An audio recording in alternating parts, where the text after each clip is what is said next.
Jordi, welcome to Free Your Voice. Thank you. Now, I'm old, I'm 40. What do you do to keep your hair so nice? What is the secret sauce? Genes. Come on, you're cheating. There's something you've had like a full on hair transplant. How do you keep your hair? Not at all. Honestly, it's genes. There is not one bald person in my family except my brother. But the rest, there is nobody with hair problems. They might have other problems, but not hair. They don't have the hair problems. And what's it been like for you to be now, I don't know your family that well, but I have to imagine you're the most famous member of the family. What's it like being the most famous member of a family? That's a good question. I mean, I don't know what famous means, but I guess it means that people know who you are. To me, the really famous people in my family were my grandfather, my grandmother, my father, and my mother. I was just somebody, somebody in the club. But paradoxically, all these people, they used to work, believe it or not, my background comes from a very, very, very poor section of Spain after Civil War. And all they did was to sell onion, potato, and garlic. So this wasn't upper class. I mean, you were born to a family not of privilege. I mean, they might have had lots of love but it wasn't a family of privilege. No, So you're not at all. self-made then, Yordi. For the most, I mean, relatively speaking, like you are. You came from, and I know Hollywood. It's really freaking hard, man. How did you do it? I'm a true believer in God. So when an actor or an actress or a journalist ask me, how did you do it? I always say, talk to the one up here. And the big people that I've met in my life, uh, comes to my mind a name. For example, Prince, which is not Prince, was Prince. I had the feeling we were talking the same language, or when I met the Pope, of course, we were talking the same language. Or when I met Mel Gibson or Johnny Depp or Francis Ford Coppola or name it. Because I've met a lot of people in my life coming from that background. I have the feeling that we were all speaking the same language. It's a higher power. It's higher power. Now, have you ever been like starstruck where you're like, oh my gosh, that's so and so? Like, have you had that moment that was just for you hard to explain? I met the Pope back in October and I was like, oh my gosh, that's Pope Francis. Like, I was nervous. It's respect. It's that's that feeling of being nervous. It's all about respect, and I have respect for everyone. Actually, uh, doesn't matter if it's Prince or the Pope or an old lady walking down the street, because at the end of the day, we're all the same. Well, Or well, Bono from U2, or The yeah. Edge, or Adam Clayton, or so many people. But at the end of the day, these people that they are on top, as they say, you can feel they are very humble.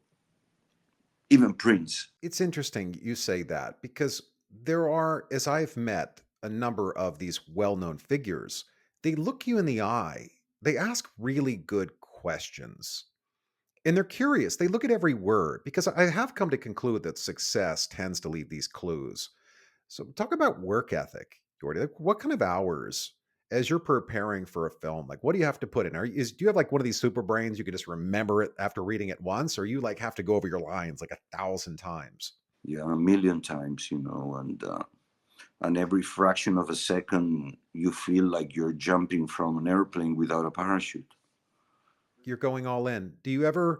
Does it ever hit you on set where you're like, oh my God, I don't remember the lines and everyone's looking at you? Of course, I have this good one that when we were shooting Bad Boys 2 with a crew of 500 people, you know, yeah, Oh my gosh, 500 at 500. least, at least. They put the camera in front of your face, and you feel the pressure of 500 people, and $270 million in your face, and you got to do it right. So I remember there was this line that I say after I kill my cousin, which is a mythic scene.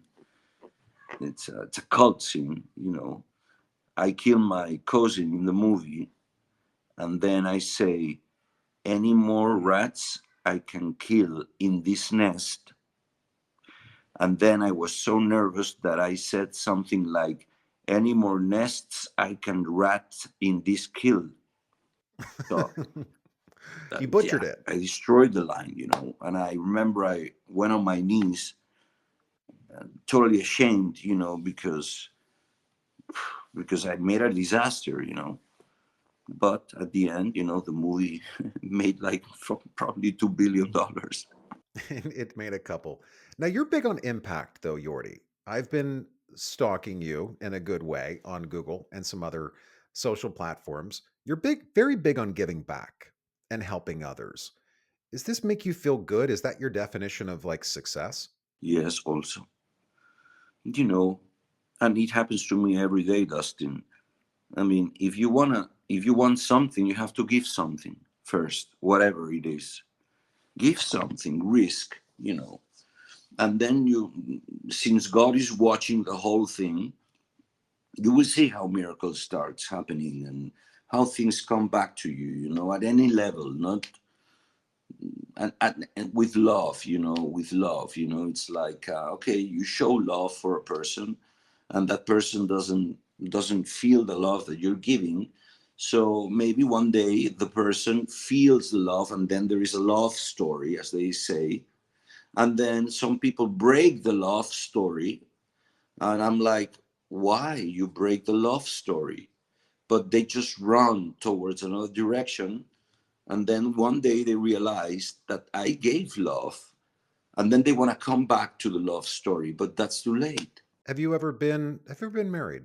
No, Why not? because God didn't want it. I mean, Yordi, you're a good-looking dude. You're super smart. Like you must have had a lot over the years. Many people say, "Hey, here's my number," or "Let's get together." Like, People come and go. so motives. Interesting. So let's go to motives. You're at the height of your career. People are reaching out to you. They clearly want something. That must be very challenging because they want something. They're not just wanting to be your friend. Like, hey, what can I do to help you? There's an ask. It's coming.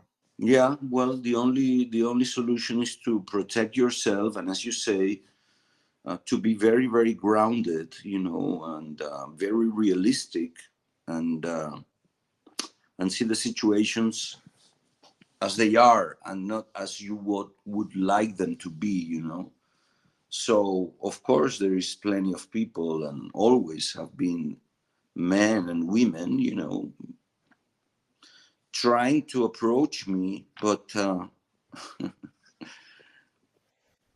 no, you only can conquer me with love. You can feel they're coming. Then that makes it very hard to meet someone that is authentic because the moment they Google you, the moment they look you up, they're like, this person's a great person to have in my life. Must be lonely at times. mm, I think the lonely ones are them, because if you do Well that said. kind of movement, that comes from solitude and desperation. And then you run towards a situation because there is a hole, a void inside. But if you're okay with yourself, and you are happy with what you have, nothing can hurt you really. So all these men and women that approach me, that want to take advantage, whatever that means, there was one that even said to me, I'm sorry, but this is over between you and me. And this person said, I'm sorry, but you're not alone. And I thought, Dustin, me? You are alone. I am not alone. And actually, to promote my next book that's coming out in Christmas, it's called When You Learn to Be on Your Own. That's a beautiful book. You have an enormous amount of emotional intelligence that comes from your own self-care. It has to be. So talk about your self-care plan. How do you take care of you? How do you refuel you? As I say, the book, when you learn to be on your own, it's key. It's key, Dustin. It's key. And especially today, I see people doing crazy things, mad things, and just because they don't know how to be on their own, they don't know how to have a healthy dialogue with themselves. And people do the craziest things ever, just to avoid themselves. They get married, they have a ton of friends, they are addicted to technology or to the gym. I mean, we live in a society of a lot of patologías. I don't know how to say it, but like pathologies, and bottom line, people are just trying to not to be with themselves. So the way I dealt all my life with things and people is because I've learned how to be on my own, and it's has been a lot of years of inner work, uh, brutal. And still, I don't have a girlfriend. I'm not married. I don't have sons. I don't have parents. I don't have grandparents. I don't have aunts. I just have a few friends, and I have myself and this one up here. How do you define a friend? A friend is somebody that you can call every day, or you can call once every 20 years, and it's the same voice.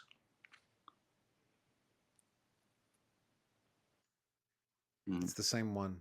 It's this judgment free that they don't care why you did it. Just judgment free. I accept you and I love yeah, you. I love you exactly yeah. for who you are. And a friend is somebody that you can have the biggest argument ever, and at the end of the argument, you know just smile and say, hey, I'm sorry, man. And the other person understands, that it was a moment, and that's healthy too,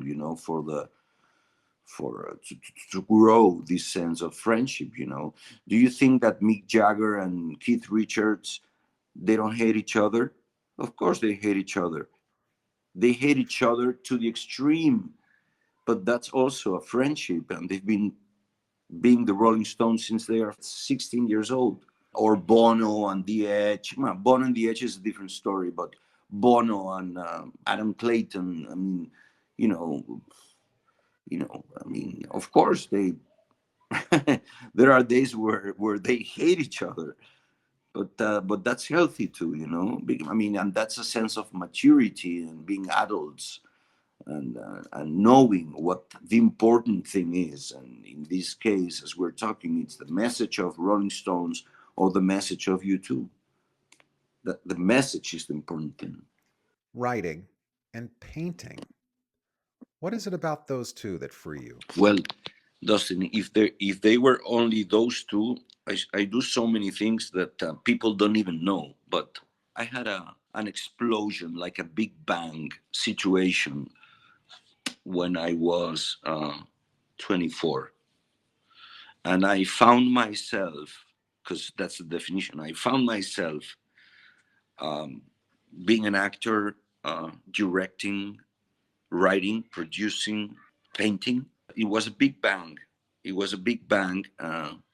I've always been super, super creative, even when I was 14 years old, 13 years old. I was a nerd, Dustin. I mean, normally a 14 years old kid, you know, they do what they do. And I remember I would spend the whole weekend in my parents' house, um, editing things that me and my brother we shot with 8 millimeters camera, and then transferring it into VHS, and then with two VHS reproductores, we would Got it. edit Projectors. with two VHS or Betamax. We will spend Friday, Saturday, Sunday in the house. You were obsessed. Oh yeah, yeah, yeah, yeah, yeah, yeah. Yeah, yeah. We were shooting like, with 8 millimeters. It was madness. It was madness. We had to develop this film in Germany, and it will come back in a month and a half.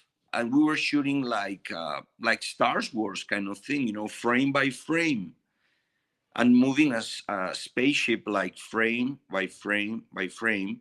So at the end, the spaceship would go like this. So my parents, they would go to play tennis or to play golf, and they would be even worried about my brother and me because we wouldn't leave home. We were all day long making movies and editing movies with two VHS thing, or yeah, we were obsessed, or doing photographs at home, um, or listening to all kinds of music, or even creating music. I remember once I was playing a Spanish guitar, and I went to the kitchen, and then my mom said, "What are you looking for?" I said, "Did you buy an electric knife? You remember those electric knives? Like, Of course. did you buy an electric knife, mom?" And she looked at me like, "What do you want to do with it?"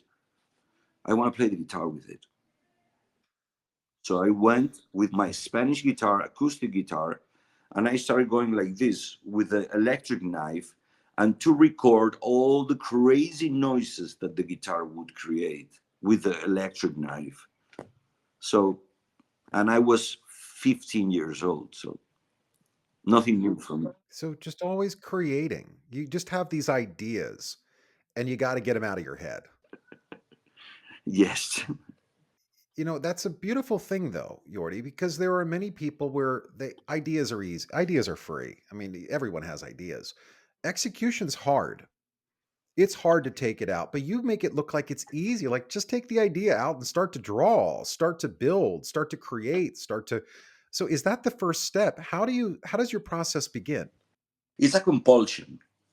And as you say, if you don't get it out of your system, all that energy goes boom against you. It just happened to me with an art show in Switzerland in 2 weeks.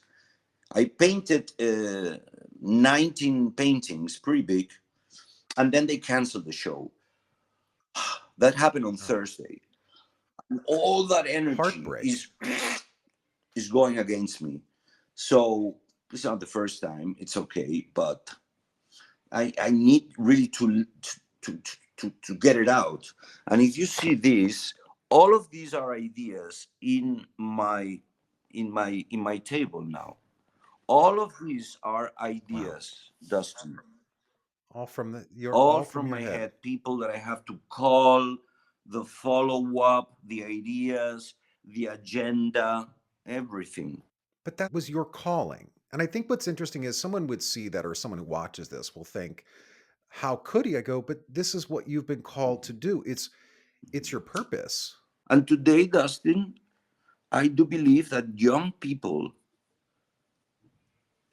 they feel extremely frustrated. And Steve Jobs was a genius on this because he understood that society, or modern society, was going to a very, very creative aspect. And Steve Jobs in 1980 understood that, and that's why Apple developed so many apps related to creativity, not as Windows. Windows was more for accountants or enterprises, but Steve Jobs saw Yeah. the that thing called creativity, especially in art, design, movies, editing programs, etc., etc., etc., was important. Of course, in 1980, Steve Jobs was like a Martian, but he knew exactly what was going on. And today, young people, they are trying to be creative, but as you say, they don't know you know how do you do that? I always say, Dustin, the follow-up is crucial, because as you say, we all have a ton of ideas. This morning I was installing an art show that I'm doing tomorrow here in Spain, and there was somebody saying to me, "I think you should put this painting here and that painting there." And I said to him, "Listen, shut up, shut up. Okay? Because it's like when I direct movies that I'm surrounded by like 20 people and they are all talking like chickens, like, I think you should do, I think you should do, stop. I know Experts. what I'm doing. So follow me. But the follow up is crucial for young people because today we live in a society of ideas. Why the NFT collapsed in relation with crypto? Because everybody started doing NFTs with no reason. And Dustin, I sold in 18 minutes more than 6,000 NFTs for more than $1.5 million in 18 minutes. And then everybody started calling me saying, I want to make an NFT. I want to make an NFT. I want to make an NFT. And I was asking, but what is an NFT for you? Well, I don't know, but Yeah. everybody's doing it. What's Yeah. your motive? And that's why the NFT market crashed because everybody was doing it without knowing how to do it. We need to be careful, but that's a call. People want to do things, people want to create things. Now, you're one of these that isn't afraid to speak your mind. So, do you think that freedom of speech globally is under attack? Or at least people are becoming so sensitive that you have to be ultra careful not to hurt, let's say, Dustin's feelings? No, Dustin, I'm sorry, but if I have something to say and it hurts someone, I'm sorry, but I have to say it. You know what I mean? In a creative sense. Because if not, you end up not doing it. I developed a script for 5 years. It was called Duel. I had producers from the United States, from Mexico, from Israel, from Canada. I listened to so many voices that the day the movie was financed, I said, I'm not doing it anymore. Because I don't recognize that movie anymore. It's a Frankenstein made of pieces of thoughts and ideas that 7 producers had over 5 years. And they were like, what do you mean you're not going to do it? And actually, 2 weeks ago, one of these producers, after so many years, asked me if we could go Bring it through back. again. I didn't even answer, of course. So, closing out the show, what are you learning today, Jordi? That life is a marvelous thing. It's a miracle every second, that we need to be thankful every second and listen to a uh, higher voice, that it's the only key to make things happen and to have a beautiful life. Yeah. Jordi, thank you so much for sharing your story on For Your Voice. Thank you so much.